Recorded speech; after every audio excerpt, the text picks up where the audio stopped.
As a Catholic, I am deeply disappointed by the position that the Catholic Church has taken now and over the past many years. Tonight, the Prime Minister pressures Pope Francis to come clean over the 215 bodies found at the former Kamloops residential school. Seguo con dolore le notizie che giungono dal Canada. The Pope prays for the fallen children, but comes up short on a full apology. My mom was a mother, she was a daughter, a cousin, a granddaughter. And the man convicted of killing her mother 11 years ago is getting a new trial.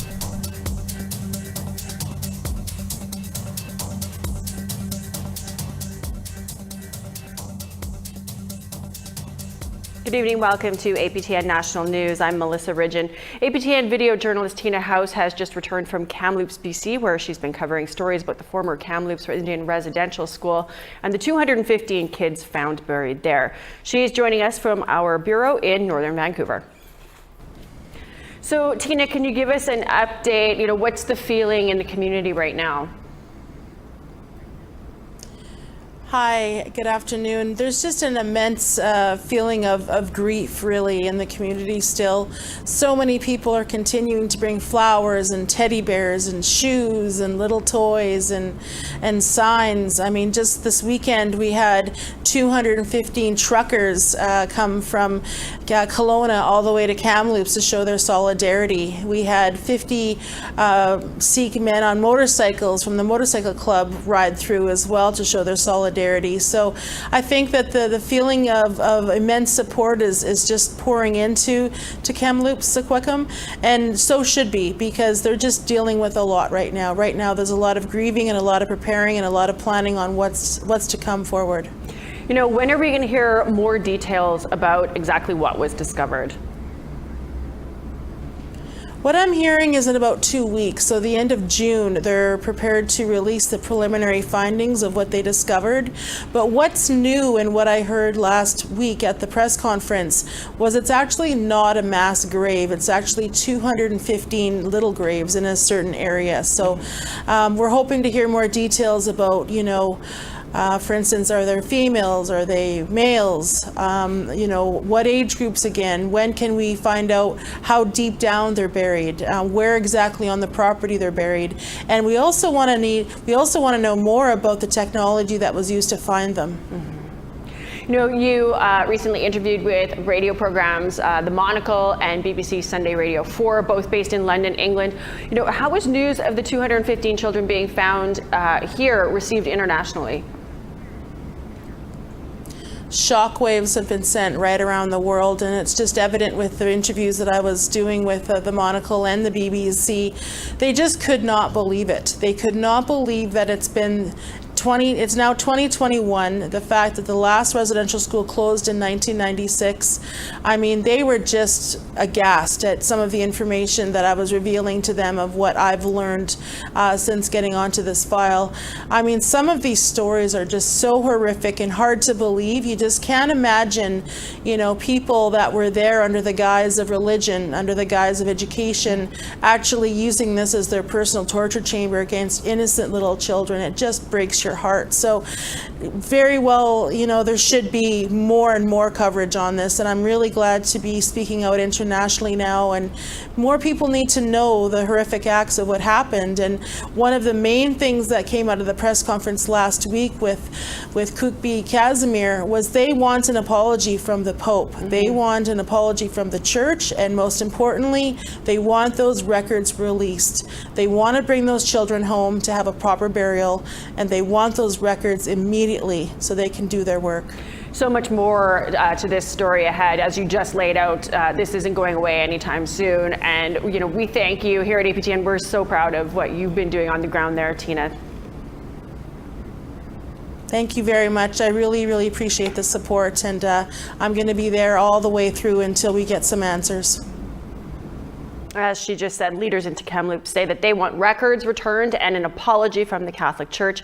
Well, the head of the Catholic Church is not apologizing, but at his regular Sunday address in St. Peter's Square, Pope Francis said he was pained by the discovery and led a silent prayer for the children. Seguo con dolore.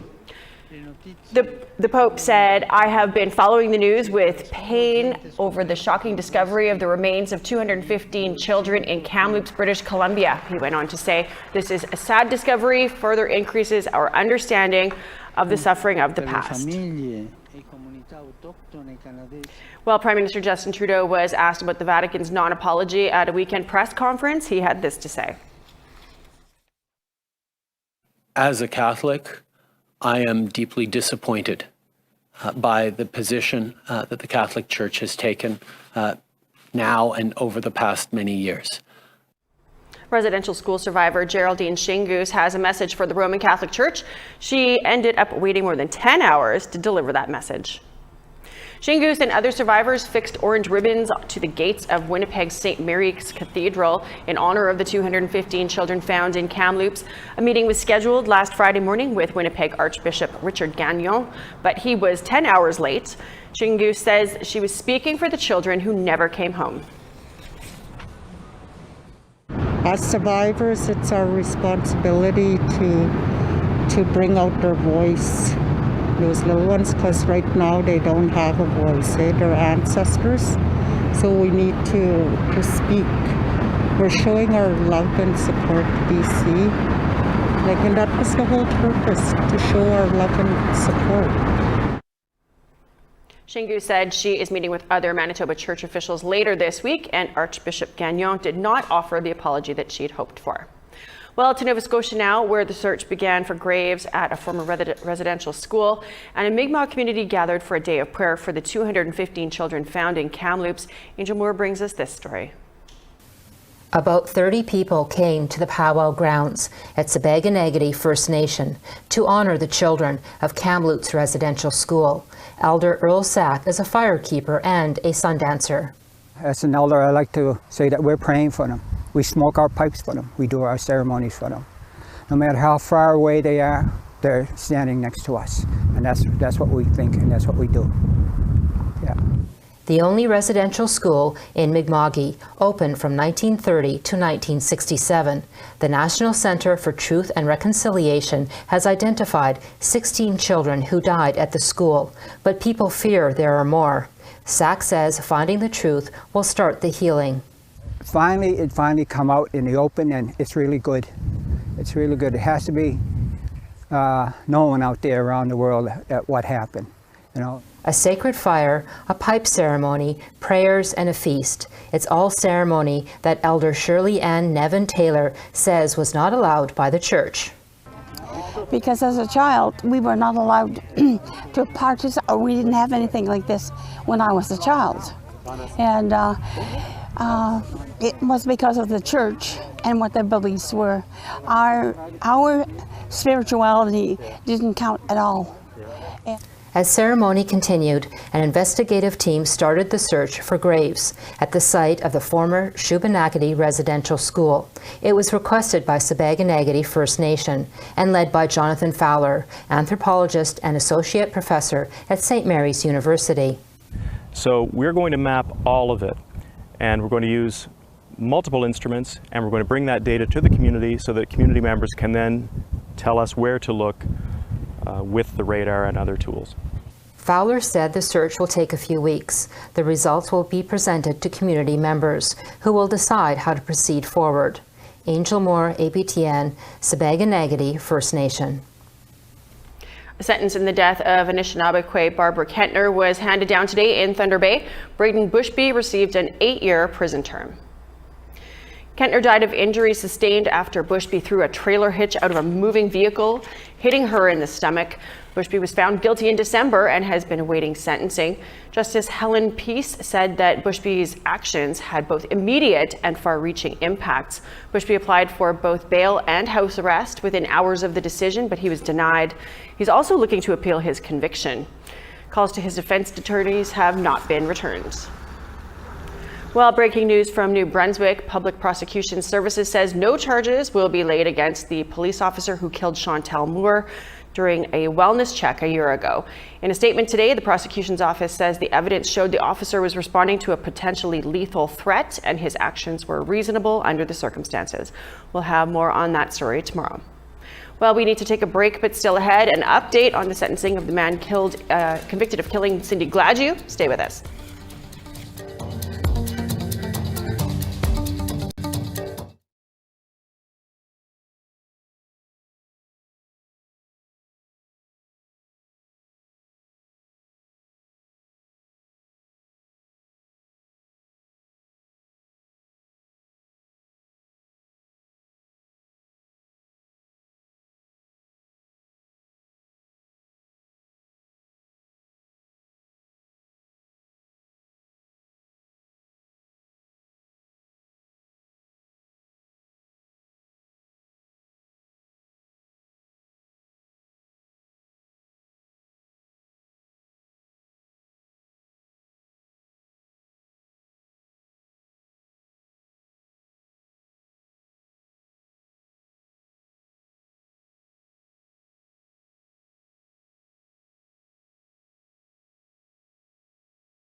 Welcome back. Bradley Barton's sentencing will proceed in Edmonton 5 months after he was convicted of manslaughter in the death of Cindy Gladue. APTN's Chris Stewart is here with the latest, including the defense's attempt to get a mistrial. Chris? Last week, Justice Stephen Hillier was supposed to sentence Bradley Barton for manslaughter. Instead, he was deciding on an application from Barton's lawyer, Dino Batos, asking for a mistrial. Barton was convicted in his second trial in the death of Cindy Gladue. She died from blood loss caused by injuries inflicted by Barton in an Edmonton hotel. Days after the conviction, Batos says he received a letter from someone claiming to be on the jury. He filed an application for a mistrial, believing the letter warranted it. The contents of the letter are under a publication ban. Batos believed that one of the two jurors who were excused during the trial were responsible for the letter. Justice Hillier said the letter held little weight as it was from an anonymous source. Barton's sentencing will resume at the end of June. Family members will be on hand to read victim impact statements. Chris Stewart, APTN National News, Edmonton. Thanks, Chris. Quebec's Indigenous Affairs Ministry is on a roll.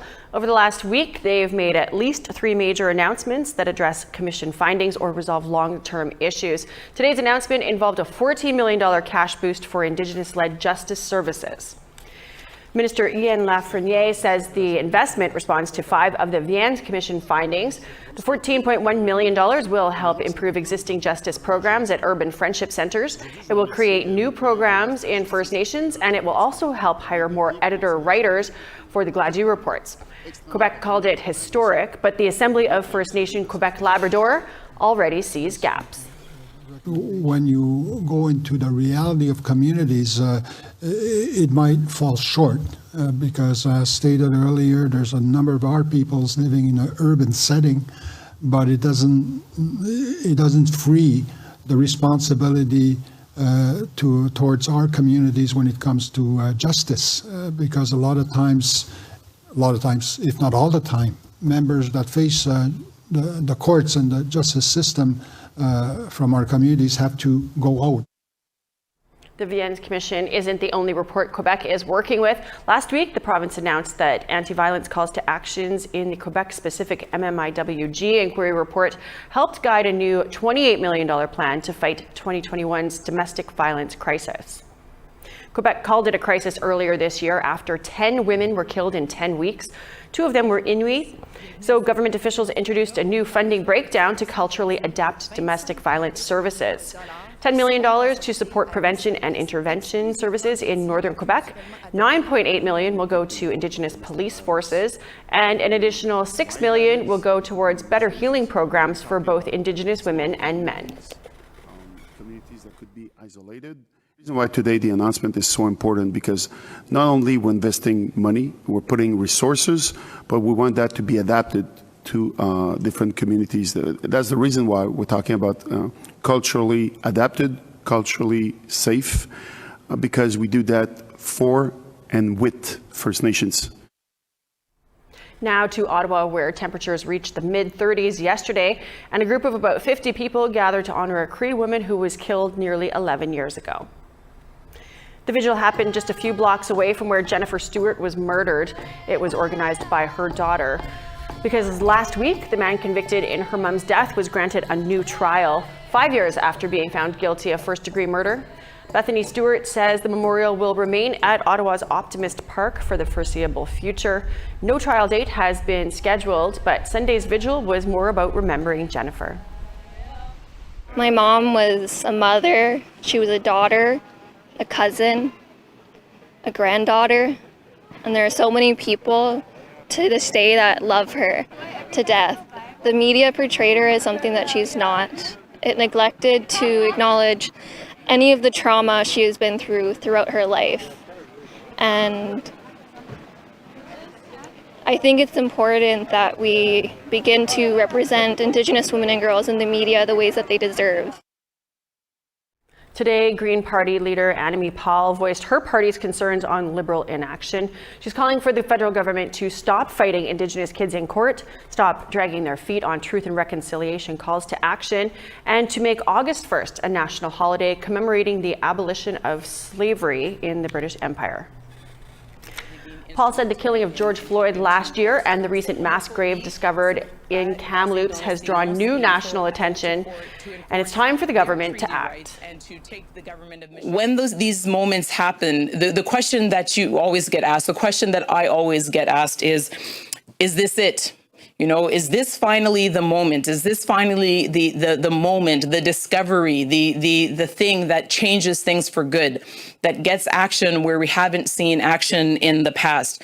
Is this finally going to be the thing that replaces words with that concrete action? COVID-19 cases in the 3 northern territories continue to drop. In the Yukon, there are 3 positive cases, all at a gold mine. Same in the Northwest Territories, 3 positive cases territory-wide. As for Nunavut, there is only 1 remaining positive case. It's in Iqaluit, which has led to a big change. Since March of last year, most people wanting to enter the territory had to quarantine in a southern hotel for 2 weeks. Today, the health department announced that starting next week, if you have both doses of a COVID-19 vaccine, you can now skip the quarantine. Nunavut's chief public health officer explains why. The evidence that the increasing evidence that the vaccines not only reduce the likelihood of somebody getting the disease. They also, getting the infection. They also reduce the severity of the disease, but they also slow the spread of the virus. So all of those things made it clear that it's time to do this. Well, it's time for one more break, but when we come back, some serious flooding in parts of BC. Stay with us.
Welcome back. It's time now for our photo of the day.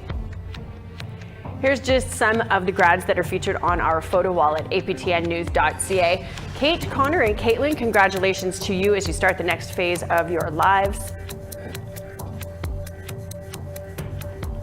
You can check out the grads on our website or send us one that you're proud of. Email them to aptnnews.ca/photo wall. And for all other beauty shots, you can email them to us at aptnnews.ca, or no, share at aptn.ca, and you could be our next photo of the day. Let's take a look now at tomorrow's weather forecast. Starting off on the East Coast, we've got 30 and some cloud for Charlottetown, 26 and sunshine for St. John's. Inukjuak, chance of flurries, 0 degrees, sunshine for La Grande River and 12. Val-d'Or, 30 and sunny skies at Gaspé, 28 and sunshine. 31 and cloud for Ottawa, Sault Ste. Marie, 30, cloudy skies expected. Sunshine for Sioux Lookout, 29 degrees there, 28 and sunny in Kapuskasing. Puckatawagan, some showers expected, 17 degrees, mix of sun and cloud, and 6 for Churchill. 31 for Winnipeg, sunny skies, cloudy with a chance of showers, and 28 for Brandon. 22 in showers for Saskatoon and North Battleford, 27 in sunshine for Yorkton. 18 and sunny for Buffalo Narrows and La Ronge, mix of sun and cloud, 21 for Meadow Lake. Peace River, sunshine, 20 degrees, rain for Grand Prairie and 15. 18 in showers expected for Edmonton, 22 mix of sun and cloud for Lethbridge. Kamloops, rain and 20 degrees. Quesnel, showers expected 15. Prince Rupert, sunshine and 16 degrees, 12 in showers for Prince George.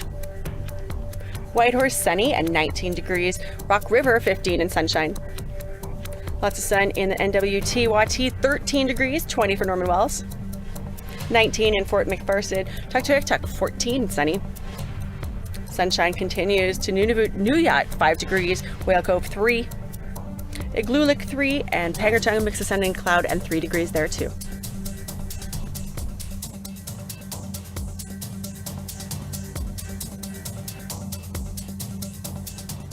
Flood warnings have led to the evacuations of communities near Terrace, BC. The rising waters have even blocked road access to one First Nation there. APTN's Lee Wilson has more. The Skeena River's water nearly touches the bridges. It's the second largest waterway in BC. Nearby, the Kitsum-Kalem River overflowed its banks. That led to the closure of parks and a boat launch. The regional district of Kitimat-Steichen issued evacuation orders, and another river swelled in the region. The Nisga'a Sims government posted images of the Nass River, warning its members not to travel. Emergency Response Manager Anthony Moore said the floods cut off access to 3 of their 4 communities from Terrace. It reached its peak approximately 3 o'clock yesterday, to the point where the Ministry of Transportation and Infrastructure decided to close the road about to smaller vehicles and SUVs. They had plans to close the road about 10 o'clock in the evening as the water levels were very difficult to navigate to ensure that you were still on the road. Moore said the flooding is due to high snowpack levels this year, following warm weather and then heavy rains. British Columbia issued a flood advisory and warnings affecting northwestern BC. Moore said he's only got to see flooding like this a few times in his life, but the Nisga'a communities were prepared.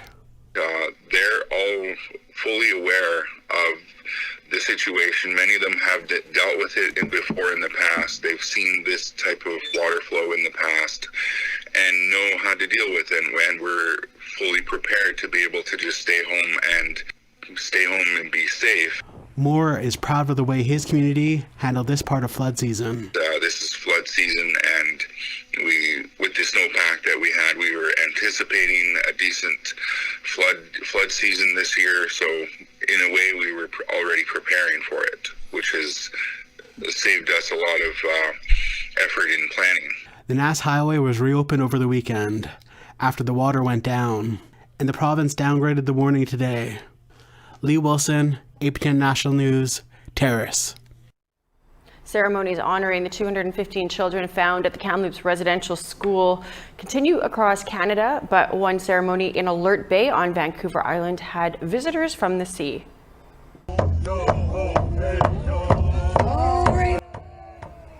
On Wednesday, a group known as 7 Generations was drumming and singing in honor of the children found in Kamloops. As they started, a pod of orcas appeared and swam by the group. The video was posted to social media by Priscilla Bruce, who described capturing the uplifting moment for their community. And they just had a little gathering down at beach there to, honor them and sing. And yeah, it was amazing and beautiful. It was, we believe our ancestors were with us, and yeah, it was so powerful. Well, that is a nice way to wrap up your news to kick off the week. Thanks for joining us. I'm Melissa Ridgen. Dennis Ward will be back here tomorrow. Have a great night.